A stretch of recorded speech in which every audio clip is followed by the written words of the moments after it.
मित्रांनो, financial education आजकाल लाईफचा एक खूप इम्पॉर्टंट भाग बनला आहे. जॉब असो की बिझनेस, फायनान्शियल प्लॅनिंग खूप गरजेची असते. बट प्रॉपर गायडन्स नसल्यामुळे आपण फायनान्शियल प्लॅनिंग करताना थोडंसं कन्फ्यूज असतो. तसेच योग्य फायनान्शियल ॲडवायझरद्वारे जर आपण प्रॉपर फायनान्शियल प्लॅनिंग केली तर आपला हार्ड अर्न मनी कुठे आणि कसा इन्व्हेस्ट करायचा हे समजून घेतलं तर फ्युचरमध्ये आर्थिक परिस्थितीची चिंता दूर होईल. याविषयी आज आपण चर्चा करणार आहोत श्री योगेश लोखंडे सरांसोबत, जे आपल्याला सांगतील फायनान्शियल प्लॅनिंग बद्दल. तर सर, पहिला प्रश्न असा आहे की सामान्य माणूस किंवा फर्स्ट टाइम इन्व्हेस्टर जेव्हा सेव्हिंग्स करण्याचा विचार करतो तर पहिली गोष्ट लक्षात येते ते म्हणजे एकतर गोल्ड इन्व्हेस्टमेंट, FD किंवा बँकमध्ये सेव्हिंग्स करून ठेवणे. तर अशा लोकांचे असं मत असतं की फायनान्शियल ॲडवायझर पण आपल्याला काय सांगणार त्याच गोष्टी सांगणार. तर तुमच्या हिशोबाने फायनान्शियल ॲडवायझरची नक्की गरज असते का? बऱ्याच वेळा आपण काय करतो की रॉंग ॲसेट्सला चूज करतो. आपल्या ह्या इन्व्हेस्टमेंटच्या जर्नीमध्ये आपल्याला हे माहीतच नाही आहे की आपल्याला नक्की पोचायचं कुठं आहे. म्हणजे जे काय आपण टूल्स वापरतोय, FD असेल, गोल्ड असेल, म्युच्युअल फंड असेल, SIP असेल, असे बरेच मार्ग आहेत. पण ह्या मार्गांचा कुठल्या लोकेशनसाठी, म्हणजे आपण म्हणतो ना की आता समजा आपल्याला इथून मुंबईला जायचं आहे तर मुंबईला जाण्यासाठी आपल्याला बरेच रस्ते आहेत. तर त्या रस्त्यातनं जात असताना आपल्याला कुठला रस्ता बेस्ट, सेफ त्या डेस्टिनेशन पर्यंत पोहोचवेल ह्याची गॅरंटी कुणाला माहित नसते. आणि होतं काय की मार्केटमध्ये आजच्या तारखेला बरेच स्कॅम होत आहेत. बरेच काही फ्रॉड इन्व्हेस्टर्स पण असे आहेत की जे तुम्हाला त्या ठिकाणी अडकवतात. तर अशा पोझिशनमध्ये असताना आपल्याला एक अशी गायडन्स हवी आहे, असा एक व्यक्ती हवा आहे की जो आपला हात पकडून आपल्याला त्या ठिकाणी पोहोचवणं गरजेचं आहे. कारण ही इन्व्हेस्टमेंटची जर्नी छोटी नाही आहे, ही खूप मोठी आहे. तर ह्याच्यामध्ये होतं काय की या जर्नीमध्ये जात असताना आपल्याला टप्प्याटप्प्याला काही रिक्वायरमेंट्स येतात की जसं काही घर घ्यायचंय, मुलांचं शिक्षण आहे, काही आजारपण आहे. या प्रत्येक गोष्टीला आपल्याला एक महत्वाची अमाऊंट लागते आणि ती कधी आणि कुठल्या राईट ॲसेटमध्ये टाकून आपल्याला ती मिळवता येते, हे प्रश्नांची उत्तरं तुम्हाला मार्केटमध्ये डायरेक्ट कधीच मिळणार नाही. तुम्ही युट्यूब बघाल, व्हिडिओज बघाल, त्यातून काही गायडन्स म्हणून काही प्रोडक्ट्स चूज पण कराल.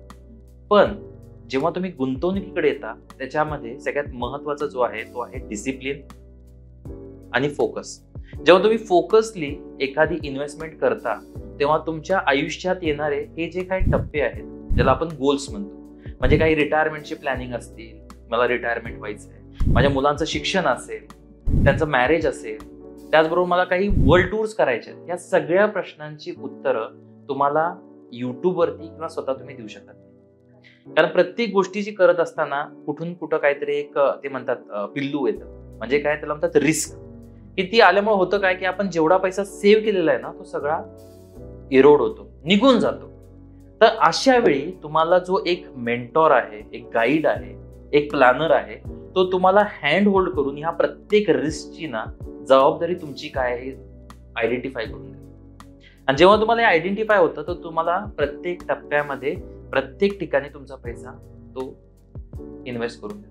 आणि त्यामुळंच आता तुम्ही जर बघितलं तर अर्जुन, महाभारतामध्ये अर्जुन जर बघितला असाल तर एवढा मोठा तो दुर्योधन, म्हणजे एवढा मोठा तो एक धनुर्धारी होता.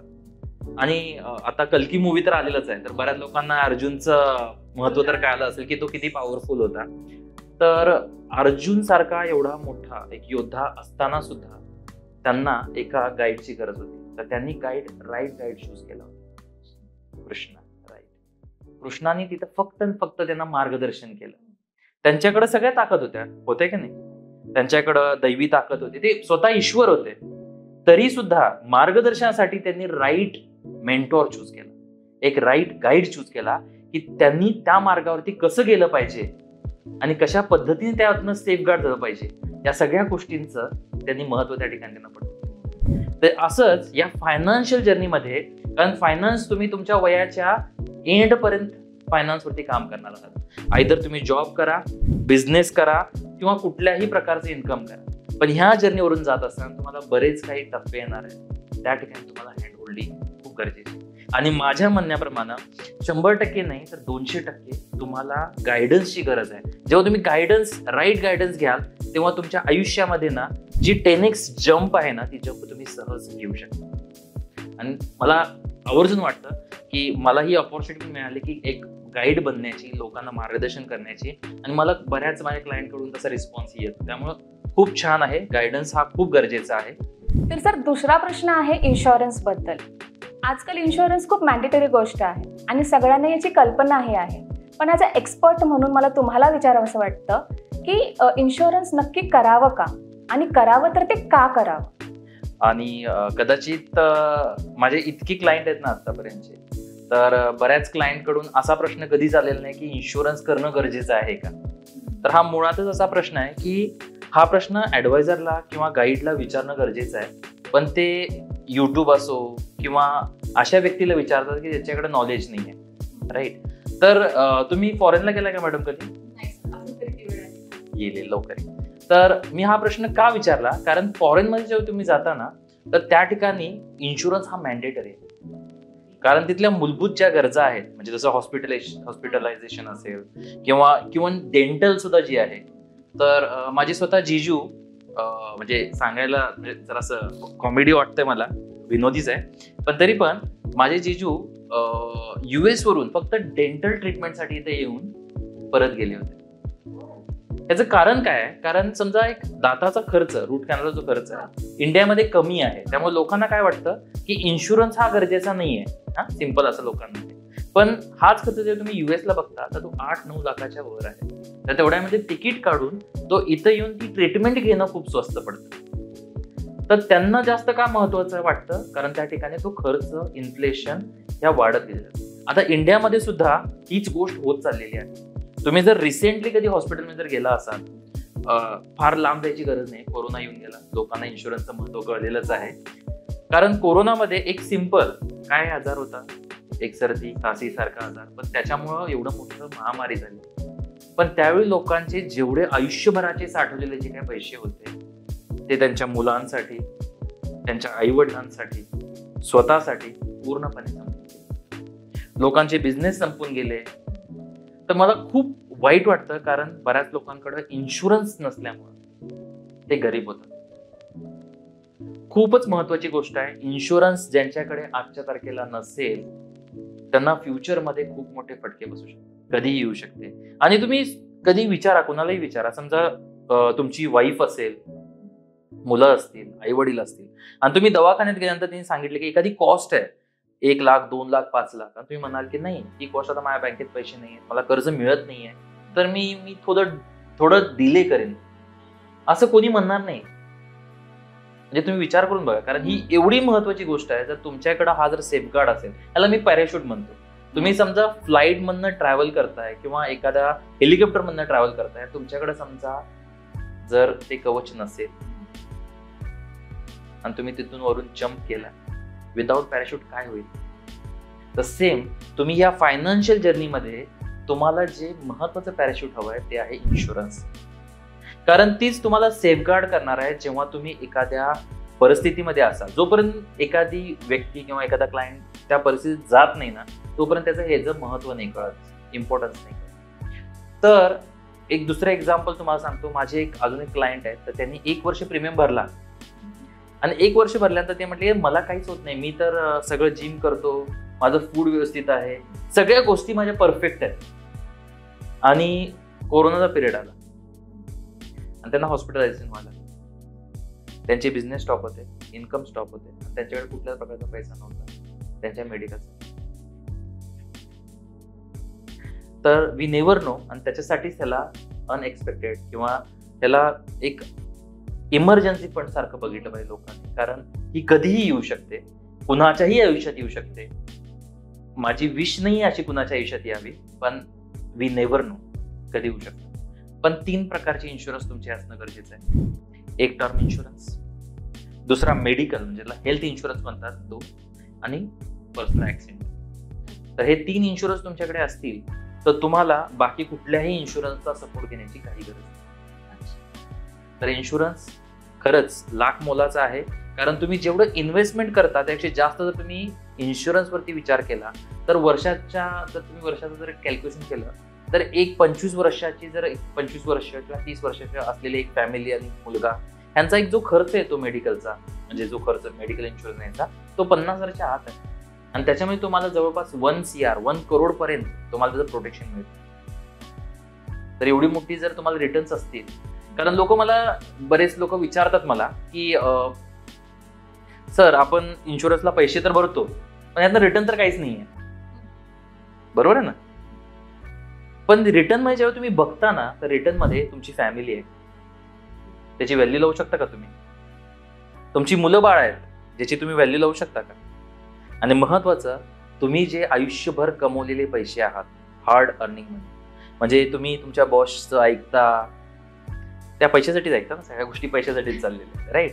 पण तुम्ही तुमच्या बॉसचं ऐकता, परिस्थितीत न जाता, ट्रॅफिक मधनं जाता, सगळ्या गोष्टी करता आणि तो एक सुंदरचा तुमचा काहीतरी एक सेव्हिंग करता, ते पैसे बँकेत ठेवता आणि ते पैसे तुम्ही असेच देऊन टाकता.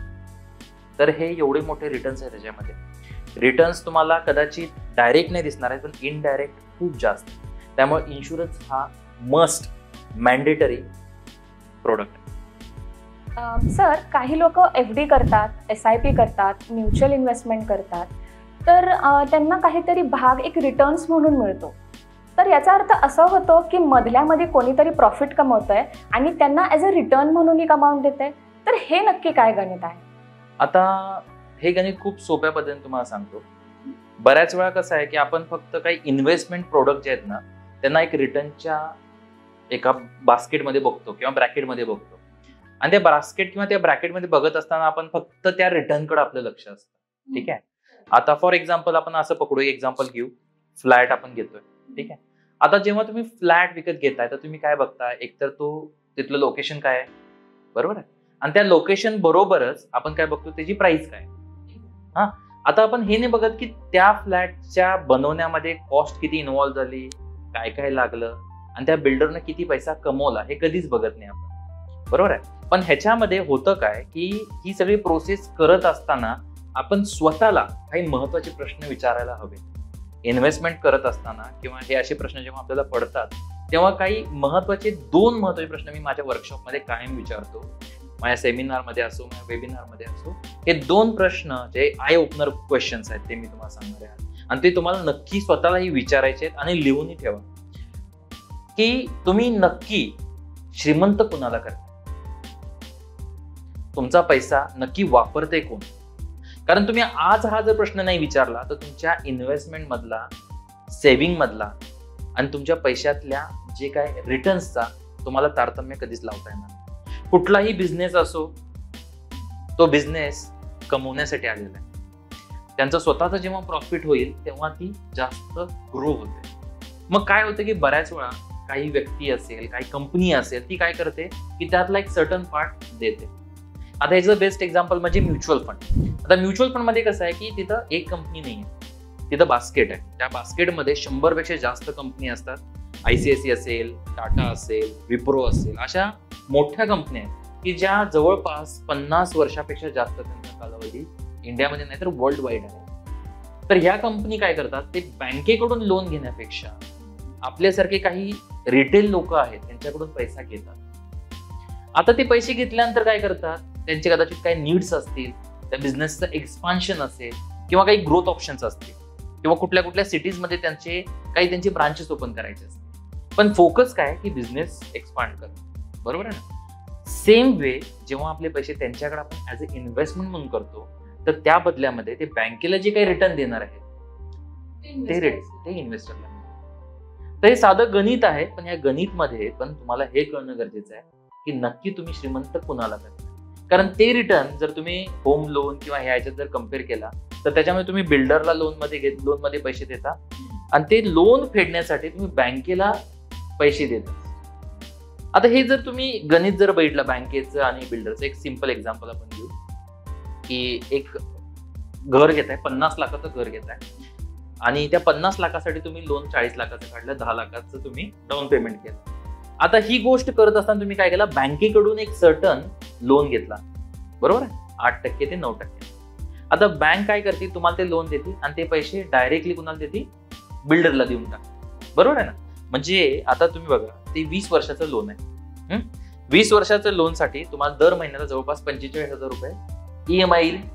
आता हे पैसे तुम्ही रोटेट दर महिन्याला करताय आणि त्याच्यासाठी तुम्ही काम करताय. ह्यालाच गुलामगिरी म्हणतात, ह्याला स्लेव्हरी म्हणतात, ह्यालाच 9 to 5 स्लेव्हरी किंवा रॅट रेस म्हणतात. आणि या चक्करमध्ये तुम्ही अडकत जाता.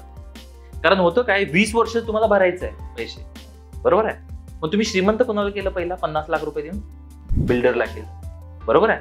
आणि 50 लाख घेऊन बँकेला 20 वर्षामध्ये तुम्ही 1 CR देताय, इंटरेस्टवर इंटरेस्ट, आणि तुम्ही जवळपास 1 करोडपेक्षा जास्त बँकेला देताय. म्हणजे तुम्ही ऍट ए टाइम एका कंपनीला श्रीमंत करताय, कारण तिथं तुम्ही काम करताय 20 वर्ष. त्याचबरोबर तेच पैसे तुम्ही पे करताय बँकेला श्रीमंत करताय, आणि बँकेकडून ते पैसे घेऊन देऊन बिल्डरला करताय, आणि तुम्ही बिल्डरला श्रीमंत करताय. मग नक्की तुम्ही काम कोणासाठी करताय? स्वतःसाठी करताय का या 3 लोकांसाठी करताय? बरोबर आहे. म्हणून हा प्रश्न खूप गरजेचा आहे. कुठलाही तुमचा पैसा ज्यावेळी तुम्ही इन्व्हेस्ट करताय, तर इन्व्हेस्ट करताना हा विचार करा, तुमच्या ऍडवायझरला, तुमच्या प्लॅनरला विचारा, नक्की श्रीमंत कोण होत आहे. तर कदाचित तुमच्या प्रश्नाचं उत्तर ह्यात असेल, कारण गुंतवणूक ही अशी आहे की जी वारंवार करावी लागणारी गोष्ट आहे. पण त्याच्या पुढे जर ध्येय निश्चित असेल तर त्याची तुम्हाला त्याप्रमाणे परतफेड मिळते, रिटर्न्स मिळतात. आणि रिटर्न्स मध्ये सुद्धा बरेच लोक मग सांगतात की मग ते तर व्हर्च्युअल्स आहेत, सगळ्याच गोष्टी व्हर्च्युअल. तर त्याच्यावरती थोडा विचार करणं गरजेचं आहे जेव्हा आपण गुंतवणुकीमध्ये रिटर्न्स किंवा आपण नक्की याचं तारतम्य बघत असताना, कॅल्क्युलेशन करत असताना हे सगळे कॅल्क्युलेशन करणं गरजेचं. तुमचा पैसा कोणाला श्रीमंत करतोय? तुम्हाला करतोय, तुमच्या फॅमिलीला करतोय, का दुसऱ्यांना? सर, आताच तुम्ही होम लोन बद्दल बोललात. मला सांगा, होम लोन नक्की कधी घेतलं पाहिजे? आता होम लोन एखादी व्यक्ती घेते का, याच्या मागचं पहिलं शास्त्र बघू. कारण इन्व्हेस्टमेंट हे सगळं ओव्हरऑल ना बिहेवियरल आहे. म्हणजे त्याला असं म्हणतात की आपण कायम ना दुसऱ्यांचं बघून कॉम्पिटिशन करतो, की त्यांना आयफोन घेतला म्हणून मी आयफोन घेतला, त्यांना गाडी घेतली म्हणून मी गाडी घेतली. त्याचबरोबर आपण काय करतो की आपल्या आजूबाजूचे जे काही मित्र आहे, मित्र परिवार असेल, ते फोटो टाकतात, स्टेटसवरती असेल, फेसबुकवरती असेल, गृहप्रवेशाचे असतील, कशाचे, आणि आपण काय म्हणतो की आपण अरे नाही, ह्याच्यापेक्षा मोठा फ्लॅट आपण घेतला पाहिजे. तिथून ही जर्नी सुरू होते. म्हणजे कुठं? सायकोलॉजिकल. पहिला आपण विचार हा नाही करत आहे की माझ्याकडे एवढे पैसे आहेत का, कारण क्रेडिट, लोन या गोष्टींमुळे तरतूद तर होऊन जाईल, हे सगळ्यांना माहिती आहे. पण मला खरंच गरजेचं आहे का, हा प्रश्न कधी विचारत नाही.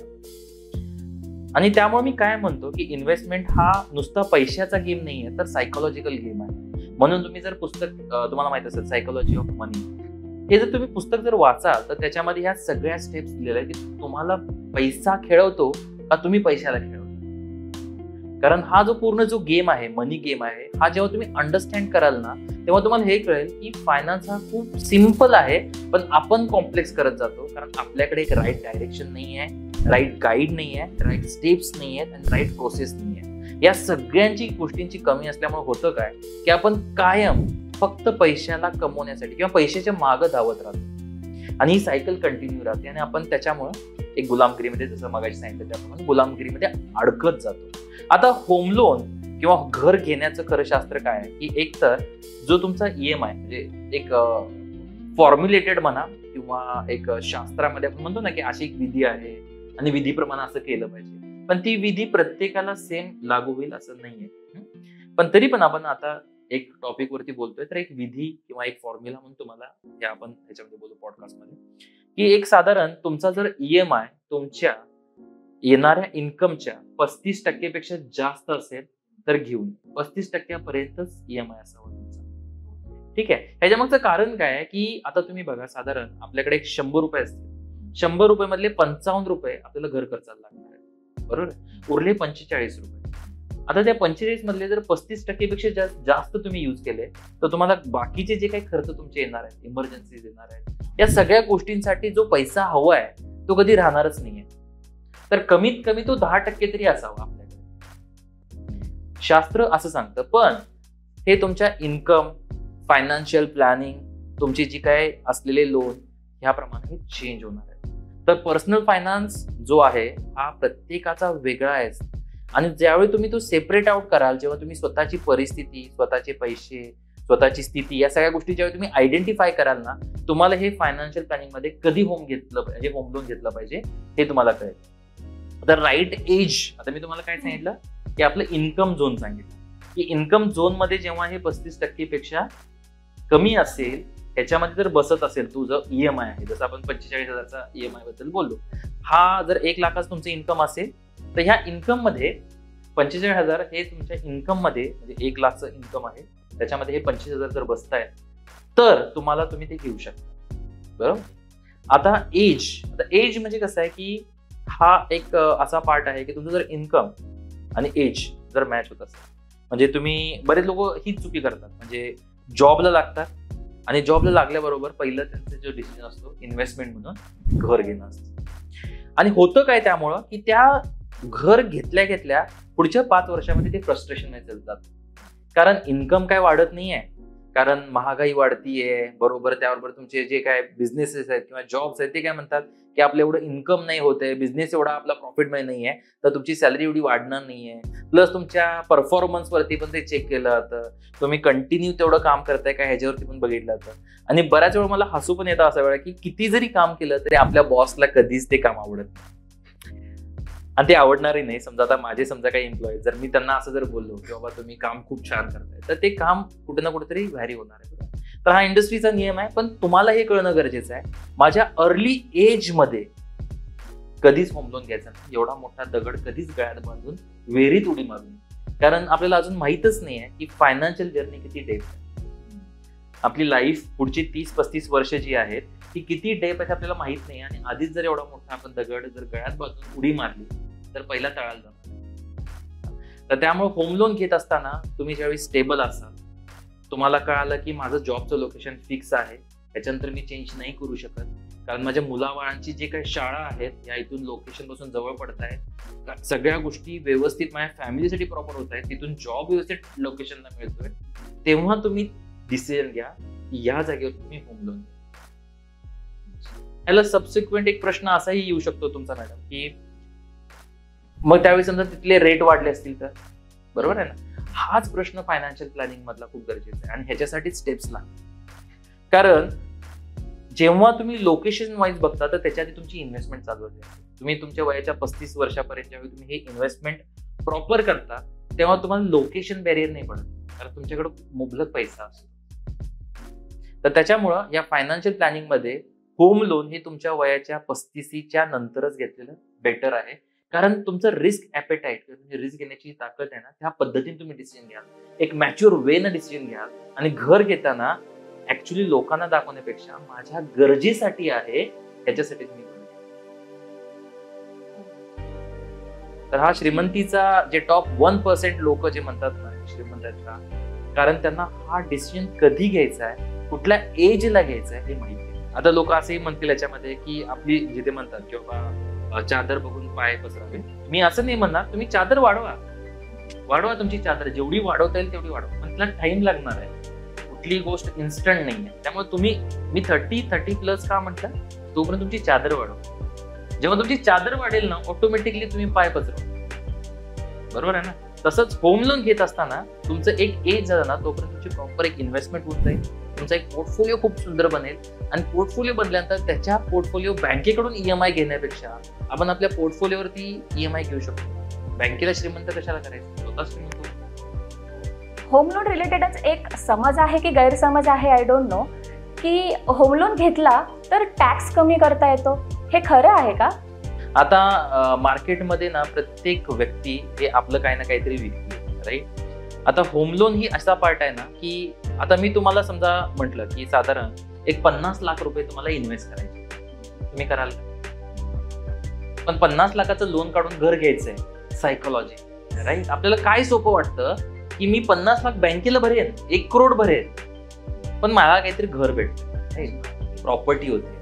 पण जेव्हा इन्व्हेस्टमेंटची गोष्ट येते ना, तर इन्व्हेस्टमेंटमध्ये होतं कसं की आपण एक अकाउंट असतं ज्याच्याकडे आपण कधी बघितलेलं नाही, फक्त नंबर्स दिसत आहेत, आणि त्या नंबर्सकडे बघत असताना आपल्याला वाटतं अरे आपल्याकडे काहीच नाही आहे, त्या नंबरसाठी सगळा गेम चालला. लक्षात, घर राहण्यासाठी असेल तर ओके आहे, हा टॅक्स सेव्हिंग साठी पण आणि इन्व्हेस्टमेंट म्हणून. पण जर तुम्ही फक्त इन्व्हेस्टमेंट मध्ये विचार करत असाल तर हा खूप मोठा आणि चुकीचा प्रश्न आहे. त्याच्यापेक्षा FD मध्ये पैसे टाकलेले बेटर. का?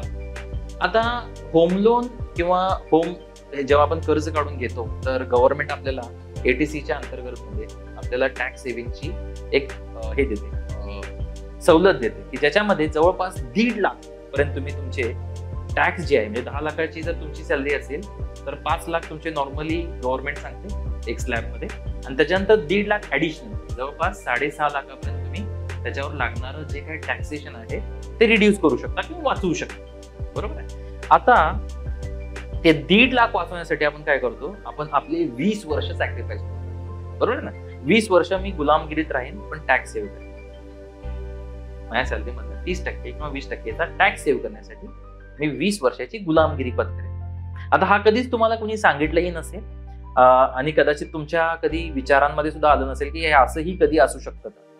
जसं मगाशी सांगितल्याप्रमाणे जेव्हा आपण होम लोन घेतो तर 20 वर्ष बांधील आहे, बँकेला तर पैसे द्यायचेच आहेत. बरोबर आहे. आता दुसरं एक त्याच्यामध्ये तुम्हाला सेव्हिंग एक मेजर पार्ट आहे, तो प्रिन्सिपलचा आहे, जो 2 लाखापर्यंत तुम्ही वाचवू शकता. पण ओव्हरऑल जर तुम्ही टॅक्सेशनचं बघितला तर टॅक्सेशन मध्ये तुमचे 20% 1.5 लाखावरती वाचतात. पण मी तुम्हाला त्याच्यापेक्षा जर बेस्ट ऑप्शन सजेस्ट केला तर तुम्हाला आवडेल, नक्कीच आवडेल, राईट.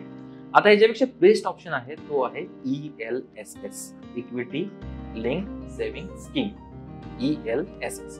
आता ELSS म्हणजे काय? हा एक म्युच्युअल फंड मधला प्रकार आहे. जसं आपण बँकेत FD करून टॅक्स वाचवतो तसं म्युच्युअल फंड मध्ये एक प्रकार आहे की ज्याच्यामध्ये आपण आपले दर महिन्याला असो किंवा रकमी असो आपण ते पैसे टाकून आपला टॅक्स वाचवू शकतो 1.5 लाखापर्यंत, जो ATC साठी आहे तुम्हाला म्हणतात. ठीक आहे. आता तो वाचवण्यामुळे होतं काय की त्याची जी होल्डिंगची कॅपॅसिटी आहे, म्हणजे लॉकिंग पिरियड तो आहे 3 वर्षाचा. आता तुम्ही 20 वर्ष अडकून राहायची गरज नाही, 3 वर्षापर्यंत तुम्ही तुमचे पैसे इन्व्हेस्ट करा. आता होतं काय, हे ह्याच्यामध्ये तुमच्याकडे ऑलरेडी 3 वर्षानंतर 4.5 लाख रुपये सेव्हिंग मध्ये येतात आणि त्याच्यावरती मिळणारा इंटरेस्ट कमीत कमी ते 5.5 ते 6 लाखापर्यंत तुमच्याकडे एक कॉर्पस तयार होतो. तो कॉर्पस तुम्ही ऍज अ इमर्जन्सी किंवा कंटिंजन्सीसाठी सेव्ह करून घेऊ शकता. म्हणजे भविष्यामध्ये काही अशा अनएक्सपेक्टेड काही गोष्टी होतात की जॉब जाणं. आता जॉब जर गेला तर तुम्ही बँकेची EMI भरू शकणार आहे? बरं, बँक तुम्हाला सोडणार आहे का? बरोबर आहे ना. तर तुम्हाला हा विचार करा की जर मी या कंडिशन मध्ये, आणि आता कोरोनामध्ये बऱ्याच लोकांचं झालेलंही आहे असं, म्हणजे इव्हन मी अशा केसेस बघितल्या की लोकांनी सुसाईड केलेलं. तर ही कंडिशन काय आहे, कारण त्यांच्याकडे गाईड नाही, त्यांना माहीतच नाही आहे की नक्की करायचं काय आहे. आणि अशा गोष्टींसाठी तुम्हाला बऱ्याच वेळा लोकांची गरज आहे, हँड होल्डिंगची गरज आहे की दाखवतील रस्ता की हा रस्ता बरोबर आहे. तर टॅक्स सेव्हिंग होतं, पण त्याच्यापेक्षा बेटर टॅक्स सेव्हिंगचे रस्ते आहेत. आता त्यातला एक भाग तुम्हाला मी सांगितला, असे बरेच भाग आहेत की जे तुम्हाला विचारात घेणं गरजेचं आहे. काही NPS आहे जे इक्विटी रिलेटेड आहे, आणि अशा प्रकारे जर तुम्ही इन्व्हेस्टमेंट जर प्रॉपरली जर केला तर तुमची रिटायरमेंट तुम्ही अर्ली घेऊ शकता. त्या गुलामगिरीमध्ये अडकण्याच्या ऐवजी लवकर तुम्ही स्वतंत्र होऊ शकता, आजाद होऊ शकता. कारण हाच मार्ग आहे की ज्या मार्गातून तुमच्या फायनान्शियल जर्नी बरोबर तुमच्या स्वतंत्रेकडे जाण्यासाठी सगळ्यात महत्वाचे काही टप्पे, काही स्टेप्स, काही डिसिजन घेणं गरजेचं आहे आजच्या घडीला. तर होम लोन पेक्षा मला असं वाटतं बरेच मार्ग आहेत. राहण्यासाठी घर घ्यावं, पण तोही मी कदाचित बऱ्याच माझ्या क्लायंटना सांगतो की तुम्ही घेऊ नका, त्याच्यापेक्षा रेंट न राहा. कारण रेंटल राहण्याचा फायदा बरेच आहेत की तुम्ही मोठ्या फ्लॅटमध्ये राहू शकता, कुठल्याही लोकॅलिटीला राहू शकता आणि कधीही चेंज करू शकता, आणि श्रीमंत तुम्ही स्वतःलाच करू शकता. तर मला असं वाटतं की हा मार्ग कदाचित काही लोकांना पटेल आणि काही लोकांना पटणार नाही, पण तो कसा आणि काय हे नक्की आपण 1-to-1 मध्ये कधी न भेटल्यानंतर आपण नक्की त्याच्यावर